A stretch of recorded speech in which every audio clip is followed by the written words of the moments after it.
Mother Abbas साहब, ईद के बाद सर आप क्या देख रहे हैं, और नवाज शरीफ साहब की वापसी समेत उनका प्राइम मिनिस्टर बनना ये भी देख रहे हैं, तहरीक इंसाफ को कहाँ देख रहे हैं सर, आपका तजिया?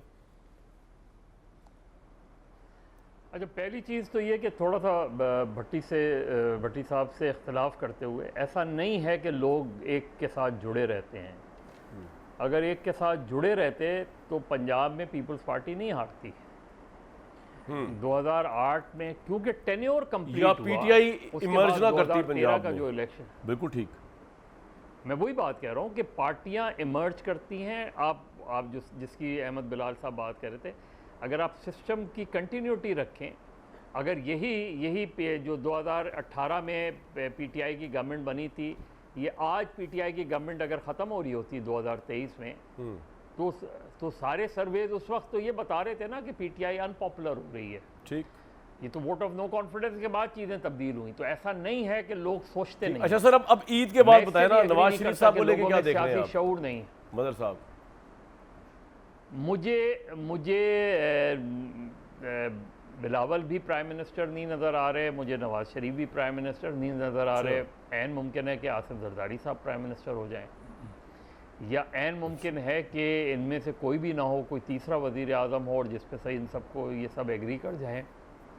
मुझे सितंबर से पहले मियाँ साहब की वापसी नहीं लग रही। सर ऐसा क्यों आप सोच रहे हैं? देखिए अभी तक अच्छा, सितंबर से, अच्छा इसलिए सोच रहे क्योंकि हैं वो कि बंदियाल साहब इस वक्त है चीफ जस्टिस रहेंगे 16 सितंबर। वो भी है, क्योंकि अभी तक देखे ना, अभी तक उन्होंने वो, ठीक है कानून पास हो गया, लेकिन अभी तक इस हवाले से कोई एप्लीकेशन, लेकिन मदर साहब इसकी क्या गारंटी है कि सितंबर के बाद जो है उनके लिए अदालती हालात बड़े मुवाफिक हो जाएंगे?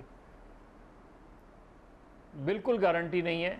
और इसीलिए जब तक वो बड़े इंडिपेंडेंट ऑफ माइंड वाले जज हैं, इंडिपेंडेंस ऑफ माइंड वाले जी, इसीलिए मैं वही मैं बात कह रहा हूँ कि मुस्लिम लीग नून, अब ये जो मुस्लिम लीग नून अगर ये समझ रही है तो मेरे ख्याल में बैडली मिस्टेकन।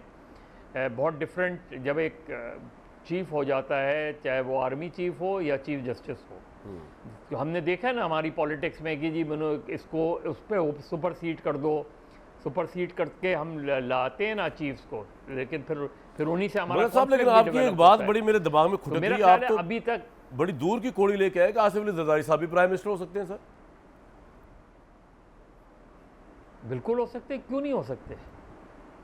अच्छा, नवाब शाह से वो इलेक्शन लड़ेंगे, नवाब शाह से इलेक्शन लड़ेंगे, वो भी लड़ेंगे, आसफा भी लड़ेंगी। लेकिन सर पंजाब में तो उनके पास ग्राउंड ही नहीं है। बिलावल के पास तो अभी टाइम है। मदर साहब, पंजाब में उनके पास ग्राउंड ही नहीं है कि वो वफाक की पार्टी बन के इमर्ज कर जाए, क्योंकि अंडरस्टैंडिंग से बनेंगे वो तमाम पार्टीज के। सर ग्राउंड देखिए, ग्राउंड बनाते खैर देर नहीं लगती, मसला ये कि एक हंग पार्लियामेंट जब होगी, अच्छा, तो हंग पार्लियामेंट में उनसे अच्छा खिलाड़ी कौन नहीं? लेकिन what's wrong with Nawaz Sharif साहब? वो क्यों नहीं बन सकते choice of prime minister for just for the debate? There is nothing wrong. मैं रॉन्ग और राइट की तो बात ही नहीं कर रहा। पहले तो उनकी वो डिफ़िकल्टीज़ वो ना, देखिए सारी फोकस इस वक्त पंजाब में है। इस्तेकाम में पाकिस्तान पार्टी भी पंजाब में है, PMLQ भी पंजाब में है, PTI की क्या शक्ल होती है मुझे PTI नहीं नज़र आ रही। इसलिए नज़र नहीं आ रही क्योंकि PTI को नहीं करने दी जाएगी पॉलिटिकल एक्टिविटी। मुझे PTI, इमरान खान आपको नाअहल और जेल जाते नजर आ रहे हैं ईद के बाद? जाहिर है वो बिल्कुल भी इस पूरी समेत PTI जो है, जो PTI के सपोर्टर्स और वर्कर्स और लीडर्स जो उनके पीछे हैं, उनके लिए सूरत हाल अच्छी नहीं है। मुझे PTI का जो फ्यूचर वो लग रहा है, जो ख़ास तौर पे 9 मई के बाद की वाली सूरत हाल है, उसमें मोर और लेस मुझे MQM लंदन वाली सिचुएशन उनकी नज़र आ रही है। वो तब्दील हो जाएं, चीज़ें तब्दील हो जाएं, वो अलग बात है, लेकिन एज इट स्टैंड्स नाउ, ये कैसे हो, बहुत मुश्किल लग रहा है। बिल्कुल ठीक है, एज सिचुएशन स्टैंड नाउ मुझे नहीं लग रहा। बिल्कुल ठीक है। अहमद बिलाल साहब, सर आपकी अपनी अंडरस्टैंडिंग क्या है? आपको इलेक्शन होता इस साल नज़र आ रहा है? अगर इलेक्शन होता नज़र नहीं आ रहा तो आपको क्या लग रहा है कि क्या वो वाइल्डेस्ट लॉजिकल ग्राउंड हो सकता है इस पर इलेक्शन नहीं होगा?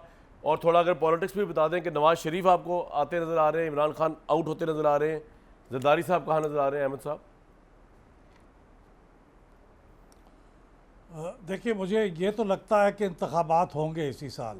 अच्छा, आपको लगता है अक्टूबर में नहीं होंगे तो नवंबर में होंगे जी? जी, इसलिए कि अगर एक ही चीज़ है जिसका सहारा लेके इंतखाबात को पोस्टपोन किया जा सकता है, वो आर्टिकल 232 है। और उसके तहत अगर इंतखाबात मुलतवी होते हैं तो वो सिर्फ कौमी असम्बली के होते हैं। सर वो आर्टिकल क्या कहता है? वो इकोनॉमिक इमरजेंसी वाला आर्टिकल है? नहीं, इकोनॉमिक इमरजेंसी नहीं है। वो 232 जो है वो या जंग है या इंटरनल डिस्टर्बेंसेस है। इकोनॉमिक इमरजेंसी वाली जो है उसके अंदर पोस्टपोनमेंट की गुंजाइश नहीं है। सिर्फ 232 में है जिसमें या जंग हो जाए या मुल्क के अंदर ऐसे डिस्टर्बेंसेस हो जाएं हालात के कि उसकी वजह से कौमी असम्बली को अपनी मुद्दत बढ़ानी पड़ जाए 1 साल तक। तो जब मुद्दत बढ़ेगी तो इलेक्शन तो आपको लगता है कि इलेक्शन तो इस साल होगा? लेकिन वो सिर्फ कौमी असम्बली के लिए है। जी, इलेक्शन आपको लगता है इस साल होगा? मेरे ख्याल में इसी साल होगा, क्योंकि सूबाई असम्बलियों के इलेक्शन पोस्टपोन नहीं हो सकते। और ये बड़ी स्ट्रांग पोजीशन ली हुई है इस हुकूमत ने कि इलेक्शन एक ही वक्त पे होने चाहिए। ये नहीं हो सकता कि सूबाई असम्बलियों के तो हो जाएं और कौमी असम्बली के 1 साल बाद हों। और हाँ, अलबत्ता अगर आप आइन और कानून की बिसात लपेटना चाहें तो फिर जो मर्ज़ी करें, लेकिन मेरी असम्पशन ये है कि आप आइन के अंदर रह के करेंगे तो आइन को जितना भी स्ट्रेच किया जाए उसके मुताबिक तो ये। और अहमद साहब, इस इलेक्शन में आपको कौन फ्रंट रन पे कौन नजर आ रहा है? अगरचे अभी जब कैंपेन चलेगी तो चीज़ें वाज़ेह होंगी, लेकिन मेरे ख्याल में अब पीटीआई को अगर मैदान से आप हटा देंगे तो फिर दूसरे नंबर पे तो फिर पीएमएलएन ही है। पीएमएलएन एक पोजीशन लेगी एक रिड्यूस्ड मेजॉरिटी के साथ, और वो अपने कुछ इत्तेहादी बनाएगी, जैसे जहांगीर तरीन साहब हैं, जैसे परवेज़ खटक साहब हैं, कुछ इस तरह की पार्टियां और उनकी आपको नवाज शरीफ साहब और गालिबन सबसे बड़ी पार्टी के तौर पे फ्रंट रनर नजर आ रहे हैं सर? सबसे बड़ी पार्टी के तौर पे गालिबन पीएमएलएन ही आएगी। ठीक सर। और नवाज शरीफ साहब आपको नजर आ रहे हैं as 4th time prime minister? Nawaz Sharif साहब अपने आप के साथ भी शायद ज्यादती करेंगे अगर वो 4th टाइम प्राइम मिनिस्टर बने। बहरहाल उनको प्रेसिडेंट ऑफ पाकिस्तान बनना चाहिए उस लेवल पे जहां वो बैठ के जरदारी साहब की तरह जब वो सदर थे तो पूरी पार्टी को भी गाइड कर रहे थे, हुकूमत को भी गाइड कर रहे थे, लेकिन एक प्रोटोकॉल था और एक डिस्टेंस था। मेरे ख्याल नवाज शरीफ साहब के अंदर अब वो फायर इन द बैली नहीं है कि वो एग्जेक्टिव चीफ एग्जेक्टिव की हैसियत से काम चलाते रहे, क्योंकि 3 दफ़ा चला लिया उन्होंने। लेकिन अहमद साहब, अगर तो सदर ममलकत बने, पीएमएलएन जीती है और नवाज शरीफ साहब प्राइम मिनिस्टर नहीं होते, जिस तरह आपकी एनालिसिस है ये, तो पीएमएलएन में से आप किसको देखते हैं फिर for the prime minister candidateship? Shahbaz Sharif और समवन एल्स? ये 2 लोग ही हैं, या शहबाज शरीफ साहब हैं या मरियम नवाज साहब है। नहीं, मरियम नवाज साहिबा अभी रेडी है प्राइम मिनिस्टर बनने के लिए और ऑल स्टेक होल्डर एक्सेप्ट करेंगे? हमारे यहाँ लोग इसी तरह रेडी हो जाते हैं, अचानक उनका कोरा फाल निकल आता है। इसमें आप ये डिपेंड करता है ना जी कि आपकी कितनी सीटें बनती हैं। आपकी अगर सीटें इतनी आप बना लेते हैं पीएमएलएन की, नहीं सर, हम इस मफरूजे पे सवाल किया है अहमद साहब कि अगर पीएमएलएन जीतती है तो उसमें आपने बड़ी इंटरेस्टिंग बात कही कि आपको जी बिल्कुल, अगर पीएमएलएन सबसे बड़ी पार्टी बनती है तो, अगर बनती है तो प्राइम मिनिस्टर बनते नजर नहीं आ रहे, लेकिन चाहे तो प्रेसिडेंट बन सकते हैं, और शहबाज शरीफ साहब या मरियम नवाज साहब। लेकिन मदर साहब ने बड़ी इंटरेस्टिंग बात की है कि जरदारी साहब भी बन सकते हैं वो, अगर बनना चाहें तो बन सकेंगे।